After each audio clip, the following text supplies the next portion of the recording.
micro enterprises and community wealth building and ethical commissioning.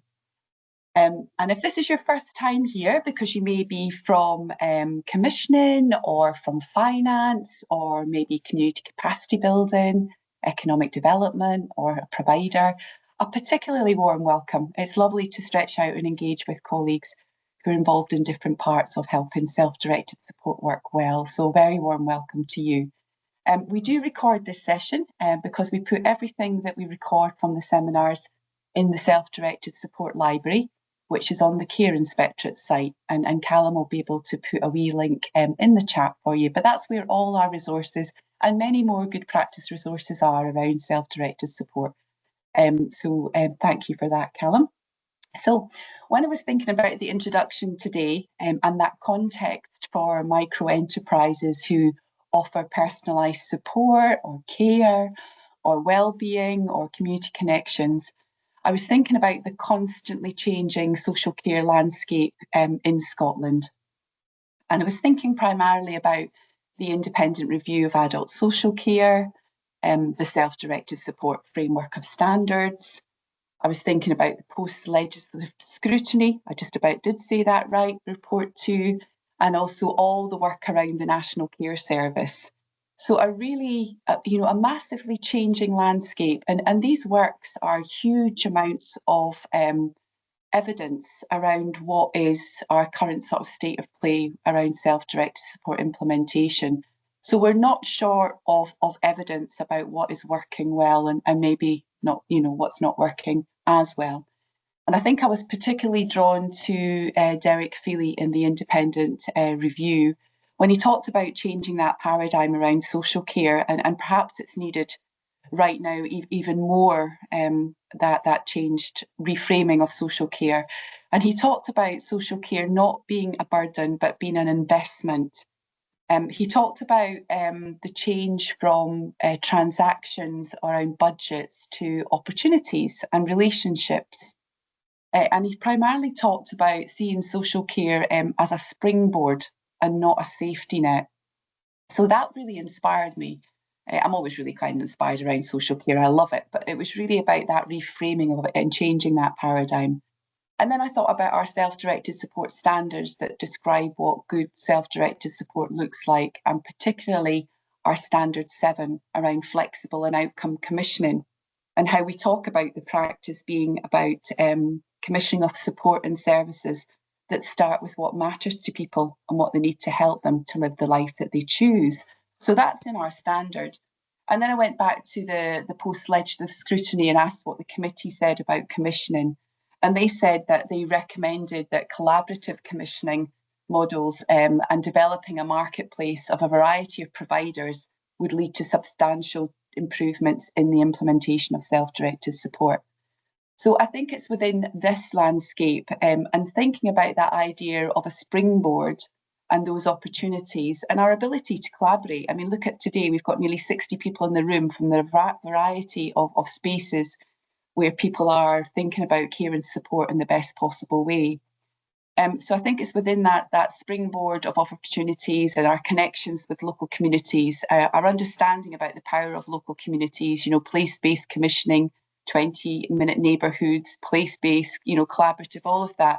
But I think that we have that space to really try to create conditions where micro enterprises and other types of care and support can really thrive, and the role of our local authorities in being, the health and social care partnerships, being drivers of local economic development, and how exciting that is. So I'm going to introduce firstly Sharon, and then after Sharon's done her presentation, I'll introduce Jackie Brierton from GrowBiz, and then after that we can open it up for discussion. So it was with great privilege that I introduced Sharon McLeod, who is the Chief Executive of Ayrshire Independent Living. And Ayrshire Independent Living Network, is one of the 33 organisations that are funded by the Support in the Right Direction programme, which is funded by government, and that's about providing independent support, advice and advocacy to communities around self-directed support. And Sharon's going to talk about her experience, her lived experience of growing and supporting community-based micro-enterprises.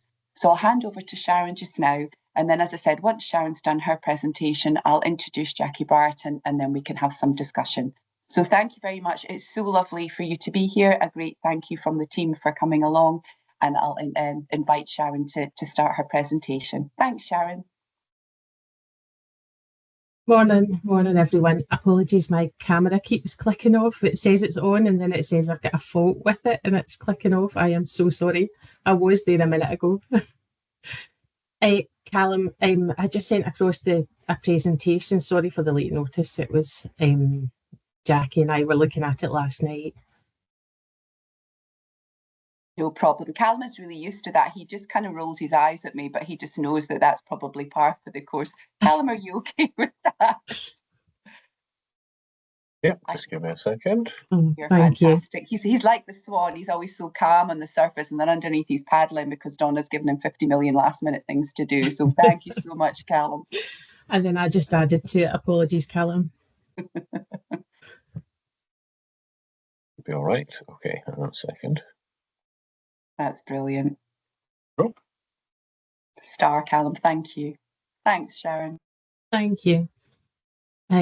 So the project itself is called CAyr Local and it covers South Ayrshire. Can we go to the next slide, please, Callum? Thank you.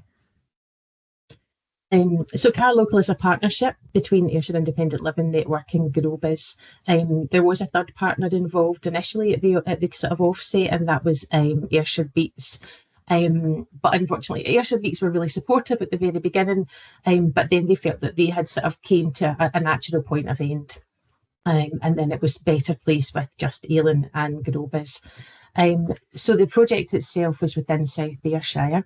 And the reason for this is because across Scotland and the UK, there have been significant challenges in providing person-centred health and care interventions.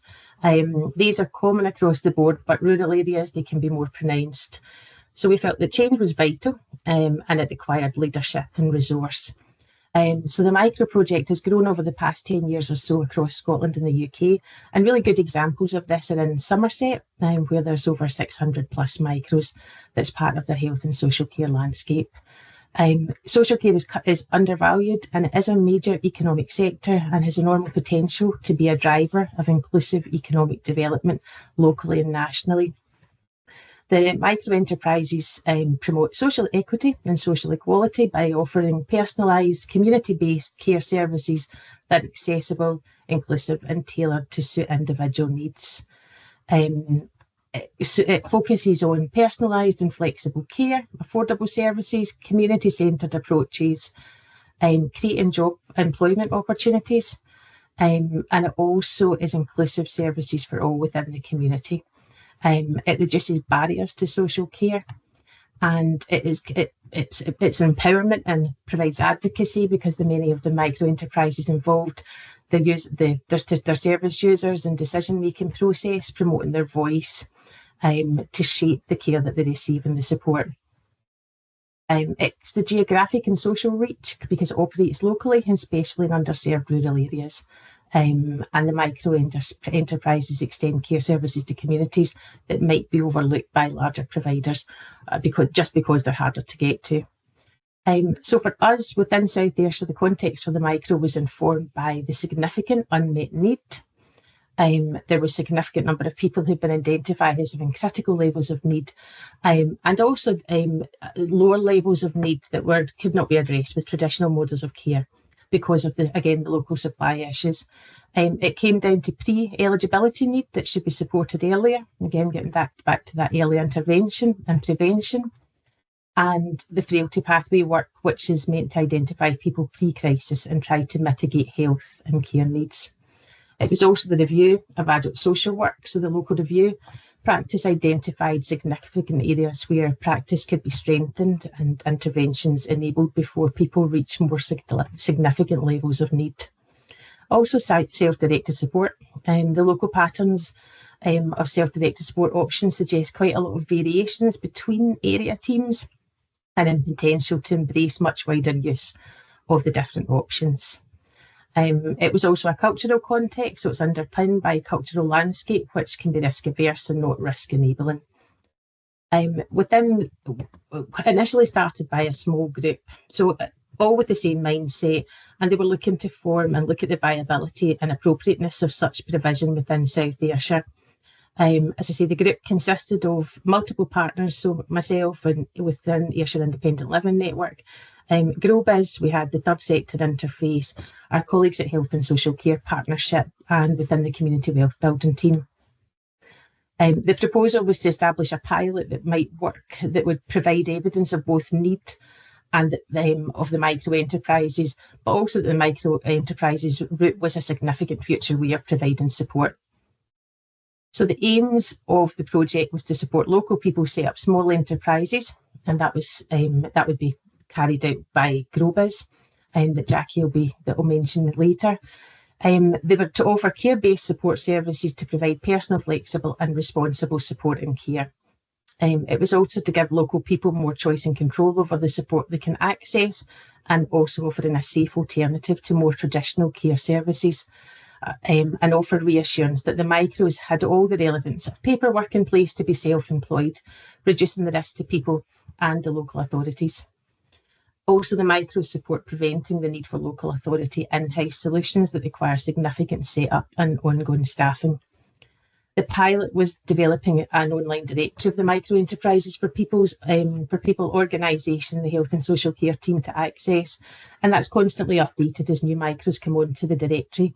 And it meant that people didn't necessarily have to come through the Ayrshire Independent Network. It was promoted in multiple platforms.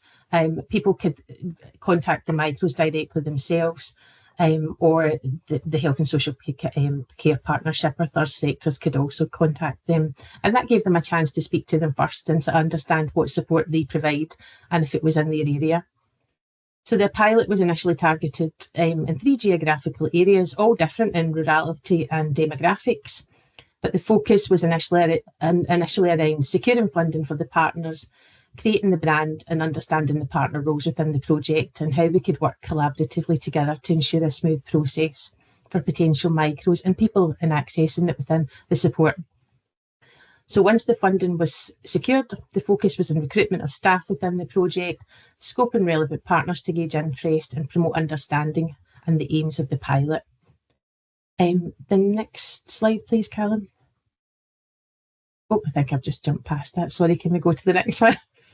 I've been too quick there getting into the aims. Oh, it's been, sorry, I've sent you, I think, the wrong one. But AILN, our part of the project is that, so we were a not-for-profit charity. We are providing self-directed support, information and advice across Ayrshire. But we have the Ayrshire tender. We also have support in the right direction funding to provide support to people with taking option 1 or option 4. However, we dabble into the other options, and again, that's just to promote choice. We also have an independent self-funding payroll services who process £4.5 million of salaries across Ayrshire for PAs. Our development team is funded by CERT, so we already do the peer support, PA employer training, identify gaps in provision. We also have a dementia befriending service and then now the micro service. So we were really well placed and embedded within the local area.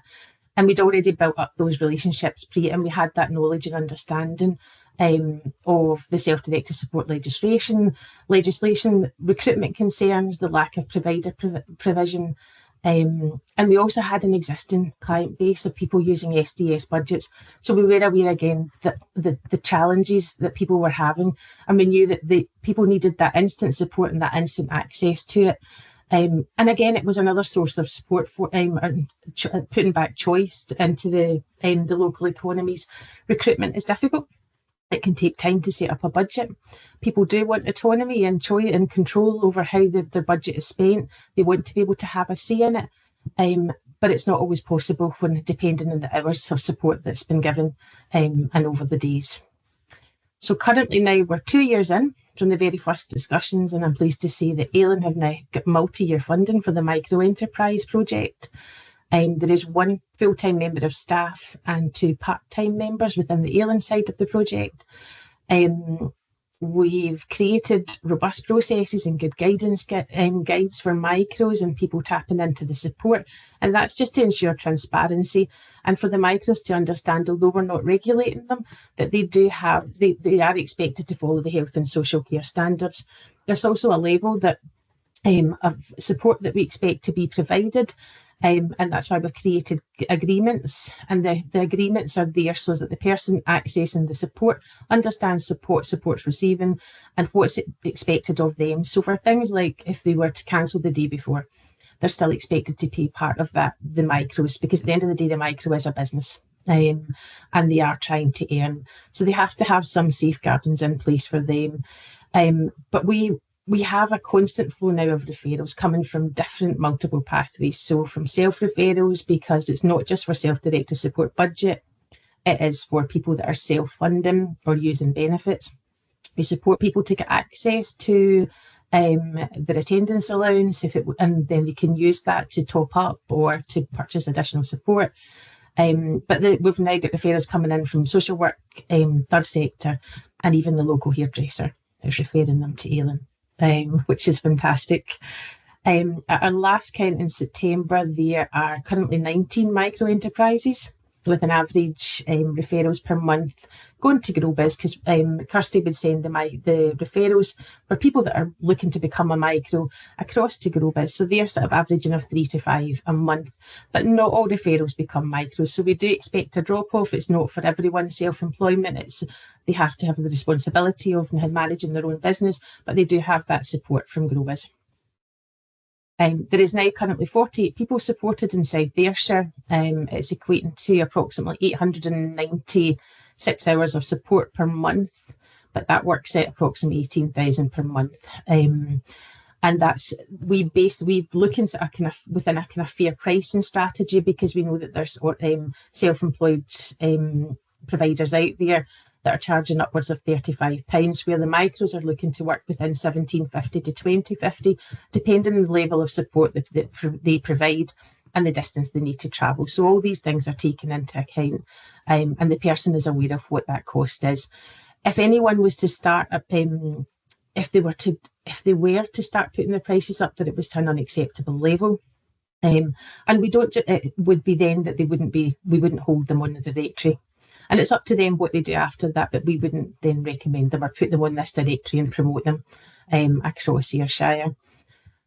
So there is 11 people using the SDS budget for the micros, but there is also 36 people privately funding. So again, we can see that this is getting back to that early intervention and prevention, and it's people are accessing this support because they've got the support of Kirsty. So they're not looking at sort of going around and looking at support and wondering who that person is. If they've got everything in place, they can ask for references. Kirsty is there; she can do that first initial visit with them.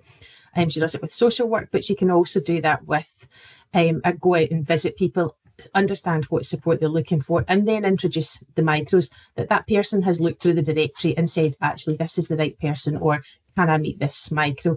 And that's what would happen. She would go along, they would introduce each other and discuss what support is needed, if that's the right micro, if there was a connection, because at the end of the day, that's someone coming into their house.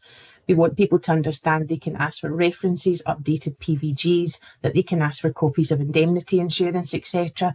So we're empowering the people within the local economy or within the local communities to understand that these people, the micro enterprises, are sort of all their ducks in a row, and also promoting the micros. And the micros are not, as soon as they come on the directory, they're almost full. We can't keep up with demand. And that's something that we're very aware of, that at the initial stages, we couldn't go out and promote a service until we had micros in place. Yes, all this initial setup and governance and processes had to happen.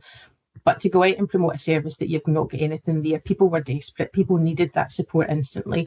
And that's it. So we had to focus on recruitment initially to get that up and running. But yeah, so that it's definitely getting back to early intervention. Not everyone's using their budgets. So again, we're supporting a lot of signposting to make sure that people are accessing other third sector organisations and support over and above accessing the micros, and it's not just for people that need the support, it's also unpaid carers that are using the support for the loved ones. A recent story was that someone had used the micro enterprise to take their partner out, and their partner's living with dementia, and they were going out and about with this micro enterprise, ladies of similar age, and when she came back home, she cuddled her husband for the first time in years, and it was because she was out doing what she wanted to do in the community with who someone that she saw as a friend, and then coming back home, and that obviously that's the emotional connections within that made her feel better about that. So, and their partner had got some respite for the first time in a long time. So we Sharon, feel Sharon, sorry to interrupt there. I don't know if you want us to change the slides or anything. We're on the micro enterprise project slides, so I'm really sorry to interrupt your wonderful flow, but it's just in case we're needing to change any slides. So sorry. No, don't worry. I think I have sent a different one to you that I had sent across to Jackie, so don't worry, it's my fault. No problem. But no, I am just finishing up, and then it'll be Jackie. But all I was just about. Sorry, fantastic, Sharon. But yeah, no, all I wanted to say was the micros connects community wealth building with social care. It builds resilience, diversity and creativity in the communities, and it encourages people back into social care, and that's what we are finding.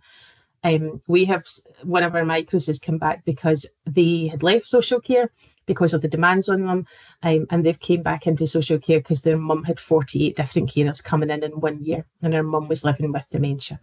So she wanted to come back and give that continuity of support to someone, and provide that relationship-based support that was needed. And the micros receive an hourly rate reflective of the invaluable support they provide.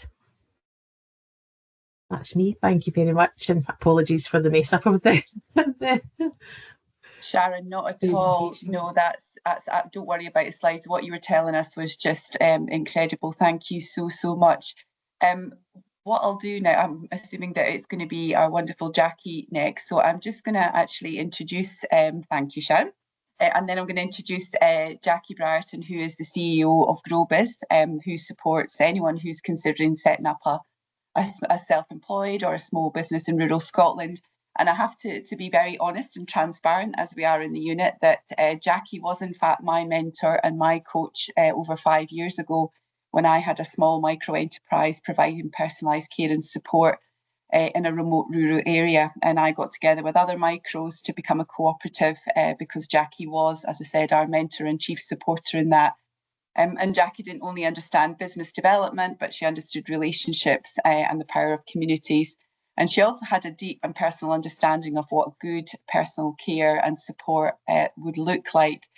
So Jackie has a wealth of national knowledge on rural enterprise development and on building wealth in communities and what it takes to grow a business, and has received many awards, quite rightly, for Outstanding Women in Business Achievement Awards. So I know that GrowBiz was key in supporting the work that Sharon and colleagues did. So I'll hand over to Jackie now, and a very warm welcome. Thank you. Donna, thank you for that lovely introduction, and apologies, for some reason I cannot get my camera to work this morning and I can't even see anybody else on my screen, so but hopefully I can give a bit of context. What I thought I'd do, Donna, is I think what Sharon's done is described the project in Ayrshire well, very well, and how that is working. And I wondered if it'd be useful just to go back in time a little bit and put some context around this model and what I think are some of the challenges and the reasons perhaps that we haven't been able to grow this model more quickly across Scotland. So as Donna was saying, we actually started looking at all of this about 10 years ago. GrowBiz has been around for 17 years. It's quite a unique organisation in that it's probably the only independent organisation in Scotland providing specific support to rural enterprises. And 10 years ago, we're based in Perth and Kinross. 10 years ago, we were approached by Perth and Kinross Council, who wanted to ensure that self-directed support could be implemented as effectively as possible. And they wanted a pilot in Highland Perthshire to look at how could we increase the supply side so that they could confidently allow clients to have the options and choices and flexibility that SDS wanted to put in place. So as Donna said, we worked to develop a group of people, initial cohort of 9, which grew and grew to 20 odd people in a cooperative for care and wellbeing. So that wasn't just self-employed carers, it was a number of different practitioners who could provide together, sometimes often in good collaborations, holistic support, particularly to elderly people or people with special needs in rural communities. And that successfully developed over several years. However, one of the initial and ongoing challenges was getting consistent funding to support to make sure that it could all hang together, as it were. And in Perthshire, we didn't have an AILN at that time. We had a small organisation that was doing a little bit of the advocacy and management at the demand end, but we lacked that supportive network in the community. What we could do, though, was provide as much help as possible to the individuals to work together to provide good services and to provide communication with the local authority to try and make sure that their services were being used. But it was a frustrating time in lots of ways because it coincided just after this project started with the integration of health and social care. And I think the focus on providing good SDS support became, there was less of a focus, shall we say. And the other thing that was frustrating was the lack of interest from the economic development part of the local authority, given that this is very much a project that creates jobs, creates businesses and creates economic development outputs. And as Sharon mentioned, it's a key way of making sure the principles of community wealth building are in place because you're providing local services for local people. And what GrowBiz could offer was that the coordination, the specific advice to individuals around making sure that their business practices were in good shape, and also just provide that facilitate that peer network that was so important to help people to work together. So if we fast forward, after that initial, I think it was 1 or 2 years support through local authority, we were lacking funding to keep it going. So we got SDS Innovation funding. The SDS Innovation Fund, some of you might remember, sat alongside, I think it was at the same time as CERD funding, as IRD funding.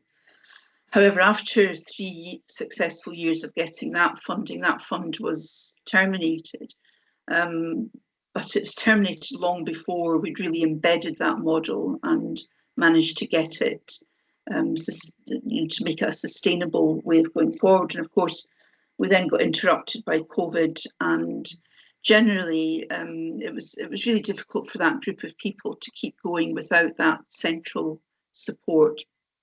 And the group changed and it became a CAyr, and then it became a network that we supported.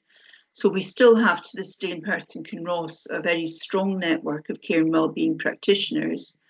And we do have a local authority who will use self-employed PAs and micro businesses to provide the care, but it's still not particularly well supported. And it's only very recently that we've managed to get that conversation again at senior level within Perth and Kinross, and to get economic development interested.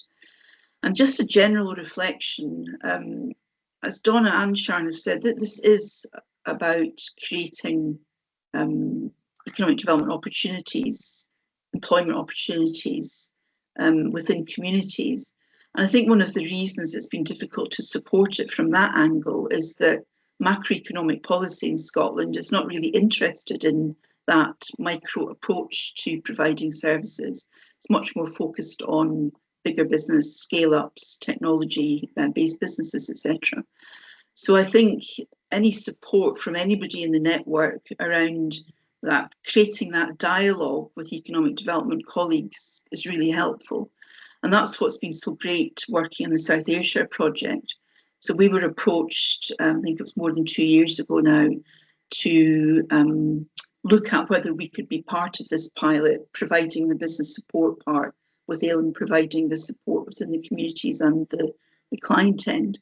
And what struck me straight away was that the partnership that wanted to make this happen was very inclusive. So it included economic development, community wealth building representatives, obviously the Health and Social Care Partnership, the local association of voluntary organisations, social workers themselves being part of it. And that, to me, has meant that it's much more likely to be successful because everybody around that table is committed to making it happen and growing it. And as Sharon said, there's 2 years of funding in to support the AILN part of the project. Unfortunately, our part in supporting the business is only funded till March next year, and we'll have to go through the whole process again. But that again highlights how the siloing of services and how they're funded doesn't help when you're trying to do this more collaborative approach. So I'm a bit more optimistic going forward, except that we're now operating in an environment where you'll all be aware that budgetary restraints are affecting absolutely everything that we're doing. We have got major issues in terms of budgets within the government, etc. So at a time when a project like this, I think, is really needed just to complete to be a major part of that jigsaw of providing effective social care in communities. Just at that time, we're dealing with an issue, a time when finding funding and accessing the right pots is going to be even more difficult. But at least we've got the foundations now, and I think if we can, as I say, get the right people around the table, and you know, this is not an expensive approach. This is a very value added approach. It doesn't take huge amounts of resource to support the individual businesses or the individual clients, and I think if further down the line, if we can do that cost benefit evaluation, I think it'll show how good value it is and how effective it could be. I think that's probably the points I wanted to make, Donna. I don't know if there's anything else that you're aware of that you want me to talk about. I think that's a really, really helpful start, Jackie. And just to say, we've got you on lovely full screen here, so you're looking great, and it's lovely to see your face. I know you probably can't see it from your end, but no, you look lovely, and it's great to hear from you. So thank you.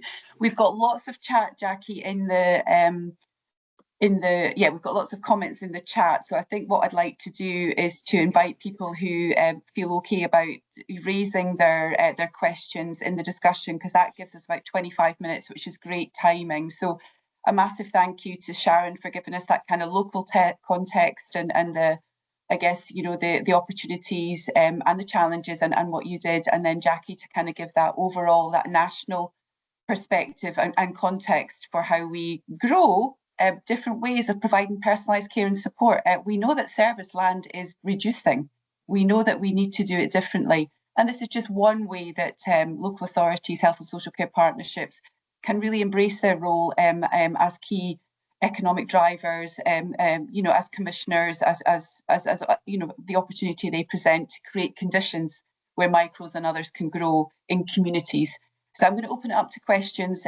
So please, if you put something in the chat and you need an answer, because I didn't get back to the chat, then please step forward. It would be lovely to have you in the room. Thank you. I'm going to ask if Callum and Laura see any hands. Here we go. Matthew, yes, Matthew, you had some great questions about CAyr and Spectra, approved providers and CAyr regulations. So come on in, please. Thank you. Yeah, thank you. So the question in Ayrshire, so your independent network, does that have a CAyr and Spectra registration? No, it doesn't, Matthew. Okay. So you're managing ISFs? No, we're not. Anyone that, if they're using their SDS budget, would take an option 1 for the micros currently. The processes Right. Okay. regarding ISFs are still being looked at again. They're trying to sort of create a framework though that will allow micros on ISFs. Yeah. Okay. Because we've got the same. Whereas if you take a direct payment, then effectively you're the one doing the commissioning, so you can do what you like. If we're doing the commissioning, so if we're handing the money over to somebody to manage an ISF, then we've got issues around having to have a contract in place, having to have making sure the registration's in place for the correct service. So we've got a bit of an issue where our registered providers aren't willing to do ISFs because it's too much work in their eyes, and the independent organisations that want to take up the baton don't want to be registered. And we've got places where we do have self-employed carers, and they want to, we want to channel money to them, but our finance guys won't process the volume of invoices required for us to directly deal with them, and we don't have the capacity to have contracts with all of them. And if we were to run it through a broker, there's then the question of if they are directing the activity. Say you say, well, Mrs. McDonald needs somebody at 8 o'clock or in the morning to get up. Are they still self-employed because they're no longer choosing their own work?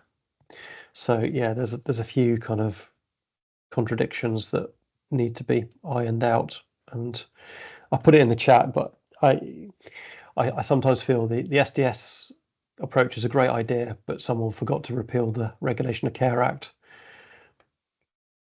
So Matthew, I think you brought up some really, really classic challenges, and I'm really pleased that you did. I think that's when you talk about independent service fund, we're talking about option 2s here. Yep. And we know that in Scotland, our evidence is that option 2 is underdone in so many ways. It can be tricky, but we also have lots and lots of evidence where there are very good tripartite agreements. There are light touch contracts. There are support from procurement and commissioning teams to develop a way of reassuring people that the service and support is good and that that's what people want. We're just looking at some research in Sheffield where they're making use of I and we statements. So the contract is about what I expect and what we will deliver. And we know there's lots of evidence around that. So it can be tricky, but it certainly is not in any way not possible. Option 2 is well thought out. And I think back in the day, we thought that would probably be the best option. You choose your provider, but you don't have any of the schlep of being an employer. But we do know that there are lots and lots of work being done on very good tripartite agreements. Option 2s do not have to be on approved providers framework always. So they didn't necessarily have to go through the laborious process. But we certainly need to find some ways through it, and there are people developing that. But I really appreciate, I think we've invited care inspector, link inspectors into the room, because it's not easy for a care inspector, to register or help something that's not actually in their existing categories as per the Act. So we know that that's difficult, but it's not impossible. So I think it's about those conversations, because you're right, different legislations buff up against each other all the time. And it's about finding a way through that provides personalised care and support. So I really, really appreciate you bringing that up, Matthew. It's a really, really good, you've raised some excellent points that we're all involved with. We've got some excellent providers that do offer ISFs, but they don't cover everywhere. Thanks, Matthew. Sharon, please come in. Thank you, Sharon. Thanks. I just wanted to touch on something that Matthew had said there about, so the person would be referred over to our self-directed support team with a budget, but we don't direct the micro either. It's the person that their budget is looked at, and they make the decisions on a route that they want to go down. So they can look at employment, they can look at a provider that is on within the framework, or they can look at a micro enterprise. And the micro enterprise, they would look at the directory and have the discussion. So they could speak to the person that the actual micro, they could speak to the micro enterprise, and they would decide the hours that they would look at the hours that they needed, and the micro would then see if they could fulfil those hours. So we don't direct it. It is still guided by the person that is responsible for their budget. We're just that conduit to say that is this directory and offer an alternative source of support. That's great. Thanks, Sharon. I can see that Coral's just put in a question about do you carry out any kind of due diligence checks on the micros under option 1? So I just, Sharon will be able to answer that, and Jackie too, because actually that's not something you would do if you don't carry out due diligence on a PA, if you choose to employ a PA. But I know that there's lots and lots of ways that micros almost have to really be transparent about absolutely every part of what they do and how they do it. So Sharon, I don't know if you want to comment on that one, that would be great, thanks. We don't carry out due diligence checks, but what we do is we try to sort of put as many light touch safeguarding that we can in place. So there is a sort of good practice guidance that creates a link to the health and social care standards, that to understand a level of support that people should be receiving. And we also sort of then we speak about sort of key safes, etc. If there is any complaints, and there has been, I'm not saying that there's not been, there has been a couple. One wasn't the micro itself, it was actually the person, it turned out, that was accessing the support. And the other one, we then sort of we then spoke to other people that that person was providing support for, and the person that was making the complaint was someone that the micro had sourced themselves, which they can do. At the end of the day, they're self-employed. They're on the directory. They can come off at any time. As I say, we don't regulate them at all. But we would do those checks, and that is again just to sort of carry out some sort of safeguarding. But again, it's, as I say, it's not to regulate them. Because there is that peer support group, the micros are meeting and talking to Kirsty, who's the micro coordinator. They identify any training that we can tap into if they feel they need additional support. But currently we're gauging from reviews about where the micros are and what's the level of support they're providing, and that's to feed back into the project as well to make sure that it's working. Fantastic, thank you, Sharon. That's great, and thanks for the question, Coral. Brett, please come in. Brett from In Control Scotland, and I know Brett's definitely got experience in this area, so it's great to have you in the room, Brett. Thank you. Thanks, Donna. Thank you. It's just a couple things really. Just going back to Sharon, just actually Somerset have got 1,300 micro providers now rather than 600. So that's good and bad in itself, really. I speak to Reese, as you probably know, Sharon, Donna, on a regular basis down in Somerset, because I'm a Somerset lad, so I know it well.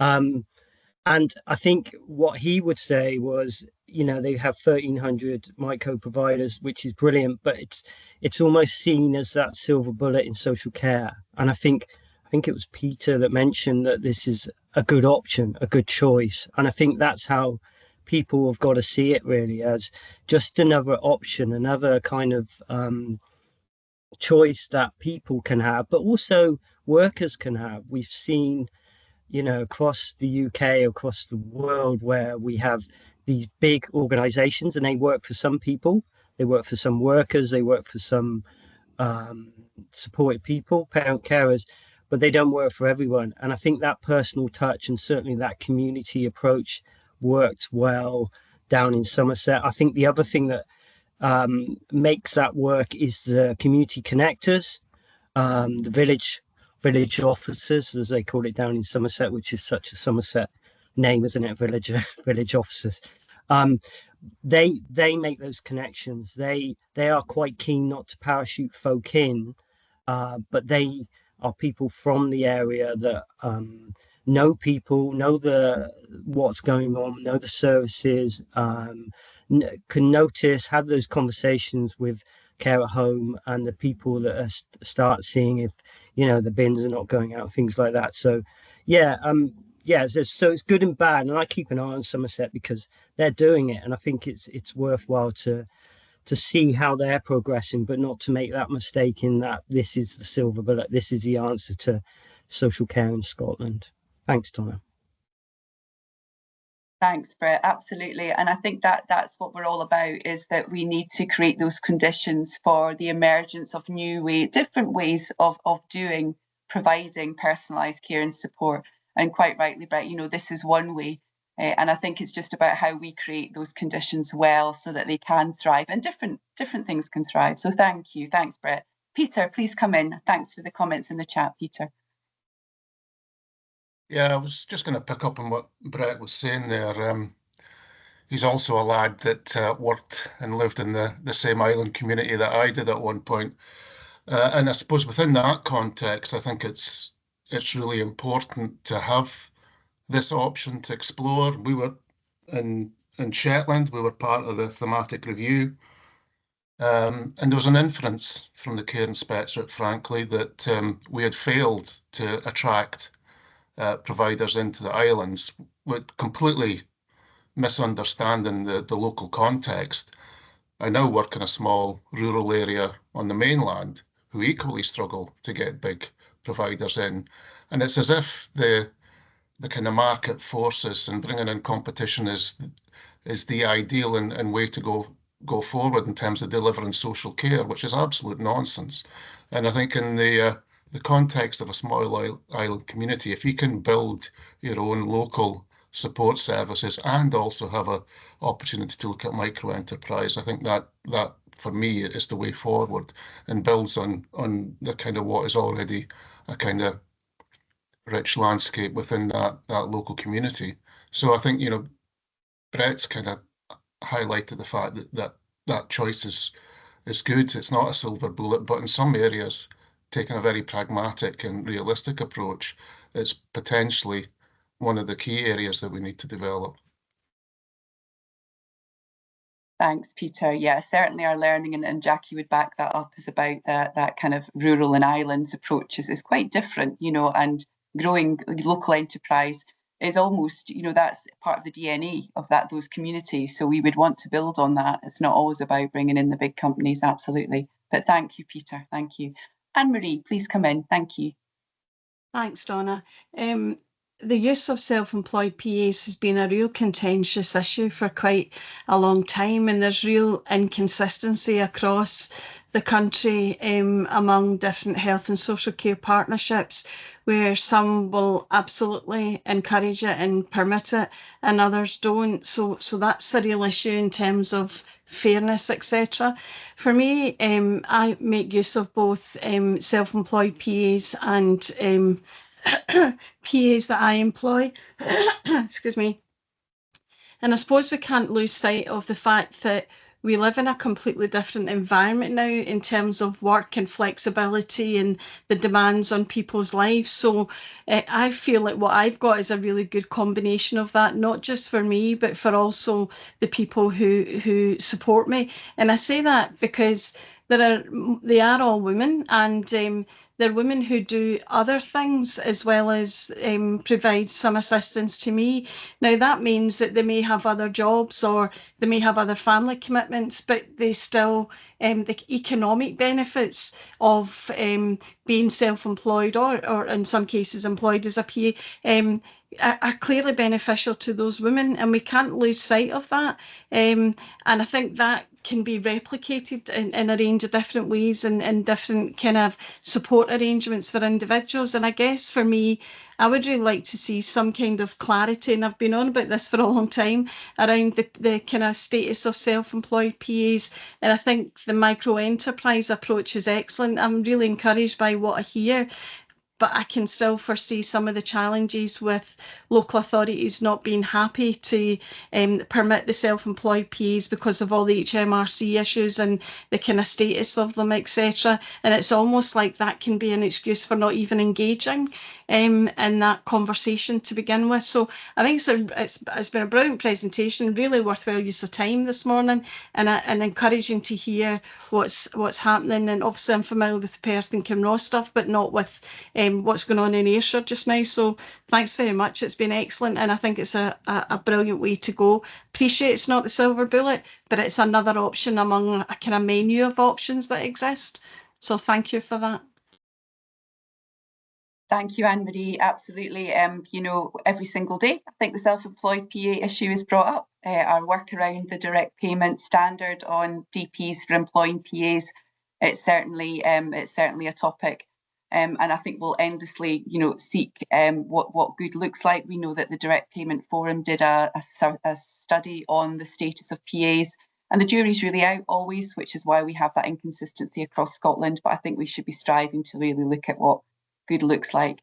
Jackie, I don't know if you want to say anything, because you've lived with that self-employed status from the very beginning of our work. So yes, and I completely take the points that have been made, and I think some of it does come down to a misunderstanding of HMRC definition of self-employed, to be perfectly honest, which has actually changed a little bit over the last 2 or 3 years. And if you go onto the HMRC website and go into the test of whether you're self-employed or employed, it's very clear of of what you need to have in place to be regarded as self-employed, and it's not.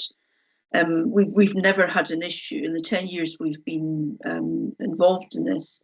None of our clients have had an issue with that, as long as there's clarity at the outset in the relationship between the micro or the self-employed person and the client, that they are self-employed, that there's some kind of contract or piece of paper in place that says they're responsible for their own tax and national insurance, and then they fulfill certain simple requirements, like obviously a certain flexibility around the hours that they do, in terms of whether they can substitute people into the job, whether they're supplying their own equipment. There's various things that make it quite clear.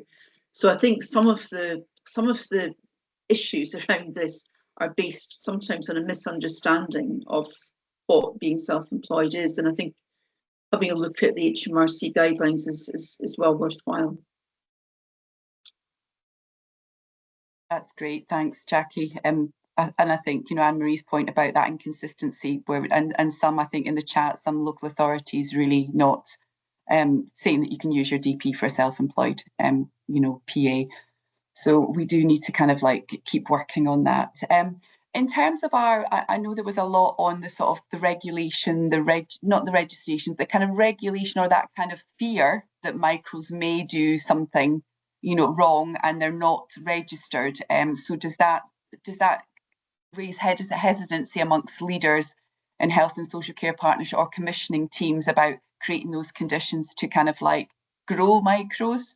I don't know if we've got our CAyr inspector colleagues in the room. I did stretch out an invitation to the link inspectors who are there for improvement. You know, they're there to really have relationships with their local areas and to kind of bounce those ideas off. And I know it can't always be easy, but it would be great to have them on side in terms of what that good practice is like. I don't know if there's anyone in the room that would want to just, you know, put their tuppence worth in or their hand up, or maybe they didn't get to come along, but I think it is their key to getting involved.